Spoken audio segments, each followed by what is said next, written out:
Donald Trump এই সমস্ত যতই বলুক, ইরান কিন্তু বুঝে শুনেই পা ফেলবে। সবচেয়ে বড় কথা হচ্ছে ইরানের সাথে কিন্তু আমেরিকা, ব্রিটেন, ফ্রান্স, জার্মানি, চীন, রাশিয়া, এই যে 6 জাতি গোষ্ঠী, ইউরোপীয় ইউনিয়ন, জাতিসংঘ, তাদের সাথে আলোচনার পরে 2015 সালে যে চুক্তি হয়েছিল, সেই চুক্তি কিন্তু এই ডোনাল্ড ট্রাম্প ছিঁড়ে ফেলেছিল, মানেনি, বাতিল করেছে।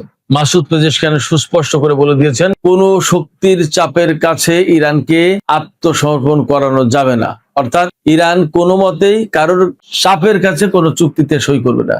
তাহলে কি মনে হয়, এই আলোচনা কি সফল হবে? সুপ্রিয় দর্শক, এই বিষয়টি নিয়েই মূলত এখনকার আলোচনা। আশা করি আপনারা সঙ্গেই থাকবেন। দর্শক, ইরান এবং আমেরিকার মধ্যে 40 দিন যুদ্ধ হওয়ার পর সাময়িক একটা যুদ্ধবিরতি হয়েছিল 14 দিনের, 2 সপ্তাহের। এই যুদ্ধবিরতিটা হয়েছিল মূলত আমেরিকার প্রেসিডেন্ট ডোনাল্ড ট্রাম্পের চাপের কারণে।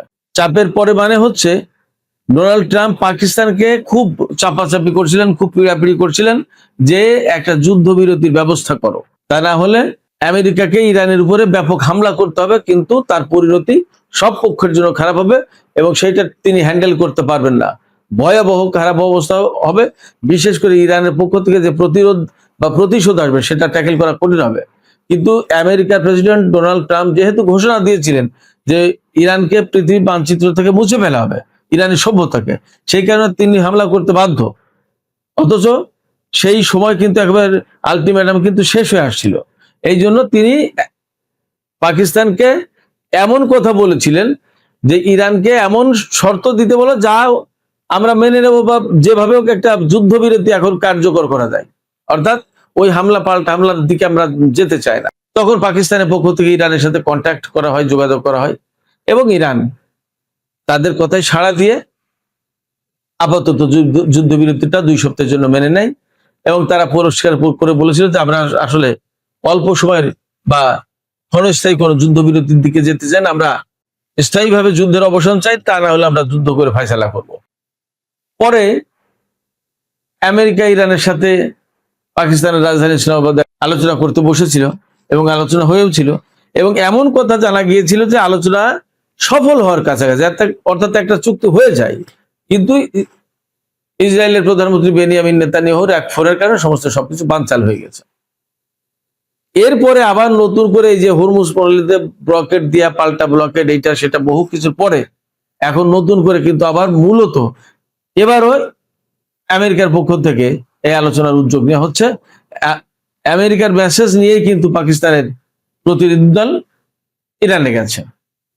এখন এর ভিতরে ডোনাল্ড ট্রাম্প তো সোশ্যাল মিডিয়া থেকে শুরু করে বিভিন্ন জায়গায় ব্যাপক বক্তব্য দিচ্ছে, তিনি খুবই আশাবাদী যে ইরানের সাথে বিরাট বড় চুক্তি হতে যাচ্ছে, চীন খুশি হবে, সবাই খুশি, যে বিশ্ববাসীর জন্য সুখের বার্তা, বিশ্ববাসীর জন্য হরমুজ প্রণালী খুলে দেওয়া হলে, চীনের জন্য খুলে দিল, সবার জন্য, তাহলে তো আর সংকট থাকার কথা না। কিন্তু প্রশ্ন হচ্ছে যে আলোচনা হতে যাচ্ছে সেই আলোচনা সফল হবে কিনা। ডোনাল্ড ট্রাম্প হুটহাট করে যে কাজ করেন বা যে কথা বলেন, ইরান তো তা করেন না এবং সেরকম কথাও বলেন। ডোনাল্ড ট্রাম্প যে এত এত কথা বলছেন, বাট ইরানের কর্মকর্তারা কিন্তু একেবারে চুপ, তারা কিন্তু খুব মেপে চুপে কথা বলছেন, কোনটা বলা উচিত কোনটা বলা উচিত না ভেবে চিন্তে সব বলছেন, এবং কথা কিন্তু কম বলছেন। তারা বোঝার চেষ্টা করছেন যে আসলে কি হতে যাচ্ছে, কি করতে চায়। এবং এই জন্য পাকিস্তানের প্রতিনিধি দল ইরানে গেছে, সেখানে আলোচনা হবে এবং ইরানি কর্মকর্তারা খুব স্ট্রং পজিশনে থেকেই এই আলোচনা করবে। তারা এমন অবস্থায় নেই যে যে কোনো ভাবে একটা চুক্তি আমেরিকার সাথে করতে হবে, এমনটা না। তারা বরং শক্ত অবস্থানে দৌড়াদৌড়ি যা করছে তা কিন্তু আমেরিকা এবং পাকিস্তানের লোকজন করছে। কেন? 2টা কারণে। একটা কারণ হচ্ছে যে তার সাথে আমেরিকার সম্পর্ক আছে, ইরানের স্বার্থ আমেরিকাতে যেটা সেটা কিন্তু পাকিস্তান দেখাশোনা করে। আবার পাকিস্তান যেহেতু আঞ্চলিক একটা শক্তিধর দেশ, এই যুদ্ধবিরতি কার্যকর করে যদি 2 পক্ষের মধ্যে শান্তি চুক্তি করিয়ে দিতে পারে, তাহলে পাকিস্তানের সেনা প্রধান, পাকিস্তানের সরকার, প্রধানমন্ত্রী, পররাষ্ট্রমন্ত্রী সবাই একটা উচ্চ পর্যায়ে চলে যায়, খুব সম্মানজনক অবস্থায় চলে যায়। পাকিস্তান আন্তর্জাতিক অঙ্গনে বিরাট একটা ক্রেডিবল স্টেট হিসেবে গণ্য হবে। যেখানে অনেক বড় বড় শক্তি এই যুদ্ধবিরতি করতে পারেনি, সেখানে পাকিস্তান যদি করিয়ে দিতে পারে, তাহলে পাকিস্তানের জন্য কিন্তু একটা বিরাট পজিটিভ একটা ব্যাপার, বিরাট অ্যাচিভমেন্ট। সেই জন্য তারা খুব চেষ্টা করছে, এবং ইরানের সাথে যেহেতু তাদের সম্পর্ক ভালো, ফলে সে সুযোগটা আছে। এবং আমরা যা বুঝতে পারছি, এই আলোচনা প্রথম দিকে কথা ছিল যে ইসলামাবাদে হবে নাকি ইস্তাম্বুলে হবে, তবে যে আলোচনার যে পরিস্থিতি তাতে মনে হচ্ছে যে আলোচনাটা ইসলামাবাদেই হবে, এটা মোটামুটি পরিষ্কার। ডোনাল্ড ট্রাম্প তো বলেছেন যে, একটা পত্রিকার সাংবাদিকদেরকে বলেছেন যে তোমরা পাকিস্তানে থাকতে পারো। তারপরে তিনি আবার প্রশ্ন করেছেন, কেন থাকবা জানো? সেখানে একটা কিছু বড় কিছু হবে, এবং বড় কিছু হবে, তা যদি না হতো তাহলে আমরা কেন আর একটা দেশে যাবো, এরকম কথা বলেছে। এই সমস্ত কথা মার্কিন কর্মকর্তারা বা ডোনাল্ড ট্রাম্প এই সমস্ত যতই বলুক, ইরান কিন্তু বুঝে শুনেই পা ফেলবে। সবচেয়ে বড় কথা হচ্ছে, ইরানের সাথে কিন্তু আমেরিকা, ব্রিটেন, ফ্রান্স, জার্মানি, চীন, রাশিয়া, এই যে 6 জাতি গোষ্ঠী, ইউরোপীয় ইউনিয়ন, জাতিসংঘ, তাদের সাথে আলোচনার পরে 2015 সালে যে চুক্তি হয়েছিল, সেই চুক্তি কিন্তু এই ডোনাল্ড ট্রাম্প ছিঁড়ে ফেলেছিল, মানেনি, বাতিল করেছে। অতএব এখন যদি কথা কথা চুক্তি হয়ও, তাহলে সেই চুক্তি যে এই ট্রাম্প বা তার প্রশাসন মানবে, নেতানিয়াহুর চাপের কাছে যে বাতিল করবে না, তার নিশ্চয়তা কে দেবে? সেই কারণে ইরান যদি এরকম চুক্তিতে যায়, তাহলে এমন গ্যারান্টার চাইবে বা এমন গ্যারান্টি চাইবে যে আন্তর্জাতিক গ্যারান্টার থাকতে হবে, যেখান থেকে গ্যারান্টি দিতে হবে যে এই চুক্তি বাতিল হলে তার বিনিময়ে ইরান কিভাবে এবং আমেরিকা কি ধরনের শাস্তির মুখে পড়বে, একটা কিছু থাকবে। তা না হলে এই চুক্তি হবে না। তার মানে এখানে ইরানের এই দাবিটাও মেনে নিয়ে চুক্তি হতে হবে। শুধু তাই না, ইরানের প্রেসিডেন্ট মাসুদ পেজেশকিয়ান যে বলেছেন যে ইরানকে কোনো দেশ, কোনো শক্তি আত্মসমর্পণ করতে বাধ্য করতে পারবে না, তার মানে আত্মসমর্পণ করতে পারবে না। এই বক্তব্য কিন্তু খুব শক্ত বক্তব্য। আত্মসমর্পণের কেন প্রশ্ন আসছে? এখানে যুদ্ধ যেহেতু হচ্ছে না আপাতত, আত্মসমর্পণের এই মুহূর্তে প্রশ্ন নেই। কিন্তু দুইটা জায়গায় এই আত্মসমর্পণ কথাটা প্রযোজ্য। যদি আমেরিকা যুদ্ধ করতে চায়, তাহলে ইরানের যে সামরিক প্রস্তুতি আছে তা তো আমরা দেখেছি, এবং ইরানের কমান্ডার এখন বলছেন যে এখন ইরানের হাতে যে সমস্ত নতুন নতুন অস্ত্র আছে তার অনেক কিছু আনা হবে, নতুন করে ব্যবহার করা হবে, এবং বিশ্ববাসী আমেরিকার সোদার্ড হবে, অ্যাস্ট্রোনিস্ট হবে, একেবারে অবাক হয়ে যাবে, যে আশ্চর্য হবে যে কি ব্যাপার, এ কি অস্ত্র, মোকাবেলা করতে পারবেন, এরকম কথা বলছে। ফলে শত্রুপক্ষ ইরানকে যুদ্ধ করে সারেন্ডার করাতে, আত্মসমর্পণ করাতে বাধ্য করবে না, করতে পারবে না। আবার যদি চাপ সৃষ্টি করে ইরানের উপর এমন কোনো চুক্তি চাপিয়ে দিতে চাই যে চুক্তির কারণে ইরানের অনেক বড় ক্ষতি হয়ে যাবে, এরকম চুক্তিও চাপিয়ে দিতে পারবে না, তার মানে আত্মসমর্পণ করাতে পারবে না। এইটাই মিন করেছে সম্ভবত ইরানের প্রেসিডেন্ট। তো তার মানে হচ্ছে ইরান খুবই শক্ত অবস্থানে থেকে এই যুদ্ধবিরতি বা যুদ্ধ অবসানের আলোচনা এবং শান্তি চুক্তির ব্যাপারে কথা বলবে। তার মানে একদম পরিষ্কার, ইরান দুর্বল অবস্থায় নেই, এবং ইরানের ভেতরে চুক্তি হওয়া না হওয়া, যুদ্ধবিরতি থাকা না থাকা, এই সমস্ত ব্যাপারে কোনোটা নিয়েই তার ভিতরে তাড়া নেই, চাপ নেই। যত চাপ এবং যত তাড়া আমেরিকার কাছে। কারণ এখানে সবচেয়ে বড় আরেকটা ব্যাপার, ইরান মনে করছে বা ইরান বলছে যে তারা যেহেতু আগ্রাসী নয় এবং তারা অন্যায় করেনি, ফলে যারা অন্যায় করেছে দৌড়ঝাঁপ, যত চাপ তাদের উপরেই আছে।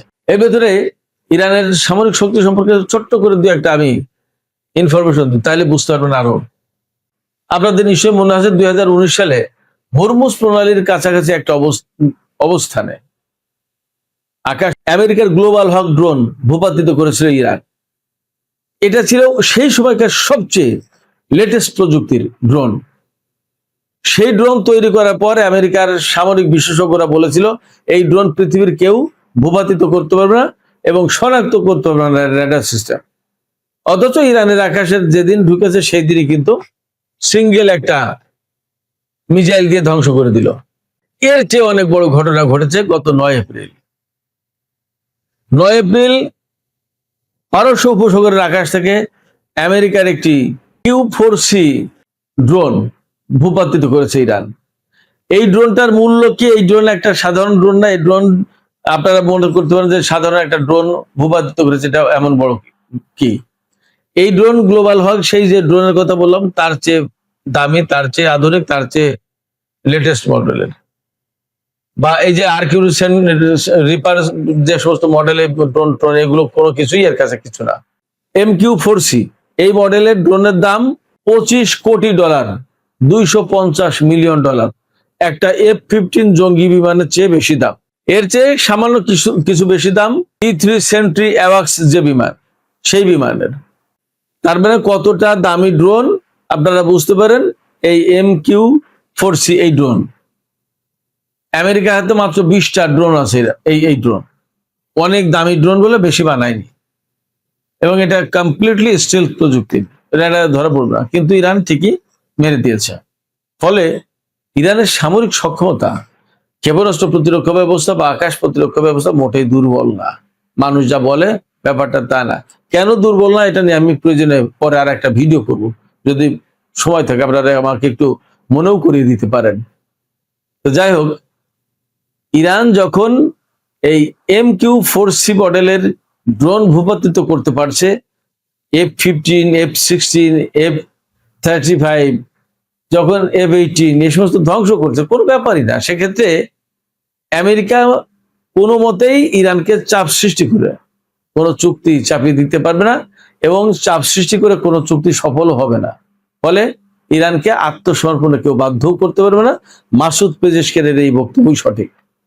সেক্ষেত্রে ইরানের সাথে যদি চুক্তি সফল করতে হয় এবং আপোষ রফা করতে হয়, তাহলে আমেরিকাকে ছাড় দিয়ে ইরানের অনেকগুলো শর্ত মেনে নিয়েই করতে হবে, তাছাড়া হবে না।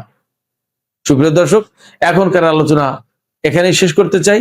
আপনাদের কি মনে হয়? আপনারা কি মনে করেন যে আমেরিকা জোর করে আসলে চাপ সৃষ্টি করে ইরানকে কোনো চুক্তি করতে বাধ্য করাতে পারবে?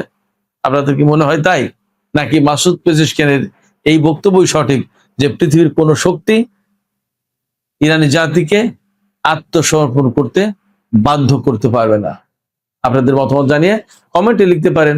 আর ভিডিও ভালো লাগলে অবশ্যই লাইক কমেন্ট শেয়ার করে এবং চ্যানেলটিকে সাবস্ক্রাইব করে আমাদের সাথেই থাকবেন।